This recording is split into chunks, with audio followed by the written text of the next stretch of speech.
So guys चीजें शुरू कर लेते हैं the best in the world CM Punk से। लास्ट मंडे नाइट रॉ में हमने उनकी एक झलक तो देखी ही थी कि वो ड्यूरिंग द इंजरी क्या कुछ कर रहे हैं, उनकी तैयारियां कैसी हैं, उनका रिहैब कैसा चल रहा है। हाथ में एक बड़ा सा ब्रेस भी हमें देखने को मिला। बट बड़ा सवाल तो ये है कि सीएम पंक आखिर करने क्या वाले हैं, अब रेसलमेनिया तक उनका रोल क्या होगा। So according to the news WWE CM Punk को यहाँ तो कमेंट्री में और यहाँ फिर परफॉर्मेंस सेंटर में देखने वाली है। हमने देखा है हाल ही में कैसे सीएम पंक स्टार्स की हेल्प करते हुए आ रहे थे, उनको ट्रेनिंग करा रहे थे परफॉर्मेंस सेंटर में और दूसरे स्टार्स को ट्रेन करने में उनकी मदद भी कर रहे थे। बाकी सब तो ठीक है यार। सीएम पंक के जो बहुत अच्छे दोस्त थे ना एस स्टील, उनको तो इस बात पर गुस्सा ही आ गया कि ऐसे हालात में सीएम पंक को कमेंट्री करते देखने से ज्यादा बुरा कुछ होगा ही नहीं। डब्ल्यूडब्ल्यूई को उनको आराम करने देना चाहिए। खैर ऐसा ही कुछ हम भी सोचते हैं यार एस, बट देखते हैं आगे होता क्या है। मुझे नहीं लगता कि डब्ल्यूडब्ल्यूई ऐसा कुछ काम सीएम पंक को देने भी वाली है, बट क्या पता टेलीविजन को आगे बढ़ाने के लिए डब्ल्यूडब्ल्यूई ऐसा कर भी दे। एंड नाउ आप देख रहे हैं रेसलमैनिक्स एंड सब्सक्राइब करना तो बनता है। चलो आपको एक रेड हॉट टॉपिक के बारे में बताता हूँ, अब इसे ध्यान से सुनना। वी वांट कोडी रोड एरा अब दूसरे ही लेवल पे पहुंच चुका है, क्योंकि जब से द रॉक ने सीएम पंक की जगह ली है रेसलमेनिया, कुछ और ही भौकाल मच गया डब्ल्यूडब्ल्यूई के अराउंड। पहले ही फैंस वी वांट कोडी के नखरे लगा रहे थे, बट अब एवा रेन जो एनएक्सटी की जनरल मैनेजर भी है, उन पर दर थ्रेट आने शुरू हो चुके हैं कि अगर द रॉक ने मेन इवेंट किया तो बेटा हम आपको नहीं छोड़ेंगे। ये चीज इतनी ज्यादा चल चुकी है कि एवा,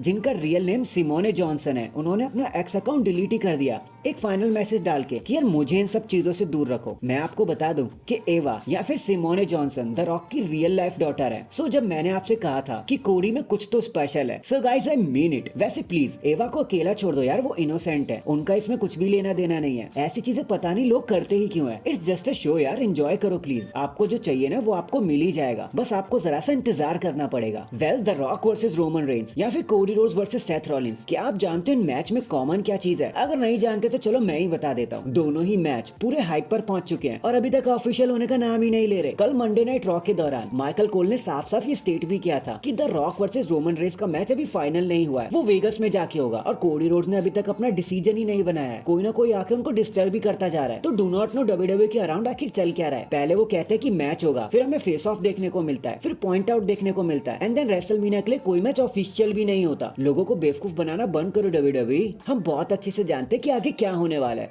सो प्लीज यार चीजें जल्दी से अच्छी कर दो। नेक्स्ट भले ही दी ओरिजिनल प्रो मैथ रीडर डब्ल्यूडब्ल्यूई टेलीविजन से रिलीज कर दिए गए, लेकिन अब शायद उनको इस चीज में मजा आने लगा है। देखो उन्होंने अभी भी बताया कि डब्ल्यूडब्ल्यूई से जाने के बाद उनको काफी फायदा महसूस हुआ। जैसे उनका 2024 रेड हॉट स्टाइल में शुरू हुआ, उनको वर्ल्ड वाइड रेसल करने का मौका मिला, कोई रोक टोक भी नहीं थी। ऊपर से वो उतने बिजी भी नहीं रहते जितना डब्ल्यूडब्ल्यूई प्रोग्रामिंग के ड्यूरेशन में हुआ करते थे। अब वो लाइफ अपने तरीके से जी सकते हैं। डब्ल्यूडब्ल्यूई तो चीजों को काफी कंट्रोल करके रखा करती थी, बट होप इन फ्यूचर आपको मैथ रीडर डब्ल्यूडब्ल्यूई में देखते हुए नजर भी आ जाएंगे। वैसे क्या लगता है, ये सब बोलकर डब्ल्यूडब्ल्यूई ने कंपनी में मौका देगी भी? इसके ऊपर तो एक अलग ही टॉपिक छिड़ सकता है। बाकी ऑल द बेस्ट है आपको। देखो अगर मैथ रीडर आपको खुशी हो रही है तो फिर सबको खुशी होनी चाहिए। हैशटैग मजे करो यार। इन दी एंड हमारी प्यारी लिव मॉर्गन, पता है रॉयल रंबल में वो 30 स्पॉट पर क्यों थी? वैसे उनका रिटर्न कैसे हुआ ये जानना चाहोगे? चलो मैं आपको बता देता हूँ। एक्चुअली जो चार्जेस उन पर लगे थे सिंथेटिक कैनाबायोटिक पोजेस करने के, वो सब अर्ली दिस जनवरी को रिमूव कर दिए गए। मॉर्गन ने चीजों को एडमिट तो किया, बट बिना गिल्टी के। लिव मॉर्गन पर महज $543 का फाइन लगा एंड कोर्ट ने बड़ी आसानी से छोड़ दिया एक वार्निंग देकर कि अब से मत पकड़े जाना, क्योंकि लिव मॉर्गन ने ये सब तब किया था जब वो डब्ल्यूडब्ल्यूई में कम्पीट नहीं कर रही थी। तो डब्ल्यूडब्ल्यूई को इससे कोई इशू नहीं हुआ एंड उन्हें जल्दी से माफ कर दिया और डब्ल्यूडब्ल्यूई प्रोग्रामिंग में बुला दिया। और कुछ इस तरह लिव मॉर्गन हमें रॉयल रंबल में दिखाई दी। So that is it guys. अभी के लिए तो बस इतना ही। आप मुझे बताना ये वी वांट कोडी एरा कहाँ तक जाने वाला है? क्या इससे कुछ रेसलमेनिया में बदलेगा भी? कमेंट करके जरूर बताना। एंड चैनल पर नया है तो चैनल को जल्दी से लाइक एंड सब्सक्राइब कर दो। बाकी मैं मिलता हूँ आपसे किसी और अपडेट के साथ। तब तक के लिए अपना ख्याल रखें और खुश रहें।